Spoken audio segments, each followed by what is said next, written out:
Hello and welcome back to my channel. तो आप सबको पता है कि सिर्फ 18 डेज बचे हैं नीट 2026 के लिए। 18 days means 432 hours. Okay, so please don't waste them. ठीक है, आज मैं तुम्हें दूंगी एक complete 18 days battle plan, biology trick से लेके स्ट्रेस मैनेजमेंट तक। So let's get started. सबसे पहला माइंड सेट। आपका माइंड सेट क्या होना चाहिए इन 18 डेज में? ये मत सोचो कि अब क्या होगा यार, सिलेबस तो पूरा ही नहीं है। नीट क्लियर करने के लिए 100% सिलेबस चाहिए ही नहीं। ठीक है, जो एक्चुअली चाहिए वो है स्मार्ट रिवीजन प्लस एक्यूरेसी और स्पीड। 3 रूल्स बता रही हूँ, उसको याद कर लो। रूल नंबर 1 याद करना है एंड साथ साथ इसको अप्लाई भी करना है। नो न्यू टॉपिक, सिर्फ रिवीजन। रोज PYQ या मॉक टेस्ट दो। Without practice revision is totally incomplete. Rule number 3 किसी से भी कंपेयर मत करो यार। Play your own game. खुद से लड़ना है, किसी से कंपेयर नहीं करना है। सब्जेक्ट वाइज बात कर लेते हैं। बायो 360 मार्क्स का होता है। This is where you win the game. 90 questions आते हैं, 360 मार्क्स आते हैं। NCERT लाइन बाय लाइन पढ़ो एंड 80% क्वेश्चंस डायरेक्टली NCERT से ही आते हैं।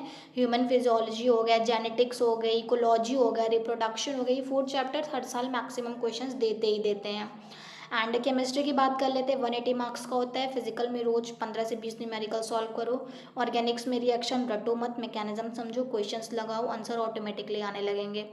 And in organic pure NCERT है, बाहर बिल्कुल मत जाओ। फिजिक्स की बात कर लेते हैं। फिजिक्स भी 180 मार्क्स का होता है। एक छोटी सी नोटबुक बना लो एंड उसमें आप सारे फॉर्मूलाज अपने लिख लो। खुद से लिखना है, कॉपी से देख के छापना नहीं है, अपने से रिमेंबर करके लिखना है। सुबह उठ के 15 मिनट वो देखो डेली। रोज़ न्यूमेरिकल्स प्रैक्टिस करो और यूनिट एंड डायमेंशन बिल्कुल मत भूलना, क्योंकि डायमेंशन से आप बहुत सारे क्वेश्चंस एलिमिनेट करके सही कर सकते हो। डायरेक्ट क्वेश्चंस आते हैं वहाँ से। और मैं आपको कुछ एक 18 डेज प्लान भी बता देती हूँ कैसे क्या करना है। डे 1 to 6 में आप रिवीजन मोड करो। वीक टॉपिक्स को एक्स्ट्रा टाइम दे दो। 7 to 12 डेज में रोज़ एक फुल मॉक टेस्ट दो। प्रॉपर एग्जाम कंडीशंस में फ़ोन बंद, टाइमर ऑन। टेस्ट के बाद एनालिसिस करो। ठीक है, क्या गलत हुआ, मिस्टेक कहाँ हुई और कैसे हुई। 13 to 16 डेज में जो गलतियाँ बार बार हो रही हैं उनको एक एरर लगाओ, बनाओ और बार बार वो रिविजिट करते रहो। 17 to 18 डेज में आप क्या कर सकते हो, लाइट नोट्स देखो, कोई नया काम नहीं करना है। और हाँ, सबसे बड़ी बात, नींद पूरी करनी है यार। ऐसा नहीं कि एग्ज़ाम के स्ट्रेस में चले गए, नींद ही नहीं आ रही है, 2 3 4 घंटे की नींद ले रहे हैं। ऐसा करोगे तो फिर जो आ रहा है वो भी गलत हो जाएगा। और कुछ मैं आपको ट्रिक्स बता दी। वैसे ट्रिक्स जैसा कुछ होता नहीं है, सब कुछ आपको पढ़ के ही करना है, बट मैं बता दे रही हूँ, आपकी हेल्प हो जाएगी थोड़ा। 3 read NCERT method. First time पूरा चैप्टर, सेकेंड टाइम सिर्फ बोल्ड और डायग्राम्स पढ़ने हैं, थर्ड टाइम जब आप पढ़ रहे हो तो सिर्फ डेफिनेशंस पढ़ो। एक चैप्टर 3x फास्ट रिवाइज हो जाता है यार, अगर आप ये NCERT का मैथड लगा रहे हो 3 read.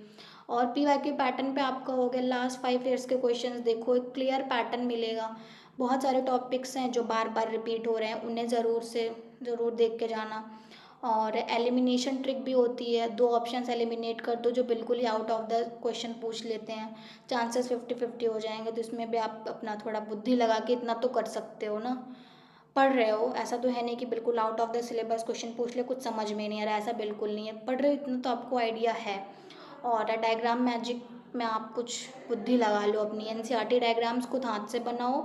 Drawing it your self, make it stick in your memory way better. Okay, मतलब अगर आप कोई भी डायग्राम या फिर कोई भी चीज़ अगर आप खुद से लिख रहे हो बिना देखे, देख देख के तो सबको पता चलता है अरे मुझे ये चीज़ आ रही है, लेकिन आप खुद से लिखने की प्रैक्टिस करते हो तो वो आपके माइंड में थोड़ा सेट हो जाता है। और स्ट्रेस पे बात कर लेते हैं यार, जो बहुत कॉमन मतलब आजकल प्रॉब्लम है स्टूडेंट्स के साथ। एनजाइटी होगी, स्ट्रेस होगा, दैट्स कम्प्लीटली नॉर्मल यार, सबके साथ होता है। It happens to everyone, trust मी।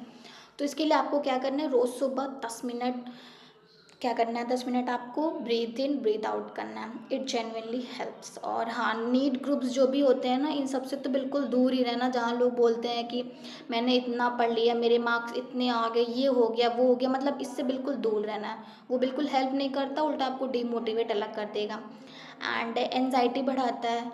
किसी ट्रस्टेड पर्सन से रोज़ 10 मिनट बात कर लो, जिससे बात करके आपको बहुत अच्छा फील हो रहा है, आप उससे बात कर सकते हो, बिल्कुल कर सकते हो। और हाँ, ऑलवेज रिमेंबर, एक एग्ज़ाम तुम्हारी पूरी ज़िंदगी डिफाइन नहीं करता है, ठीक है ना।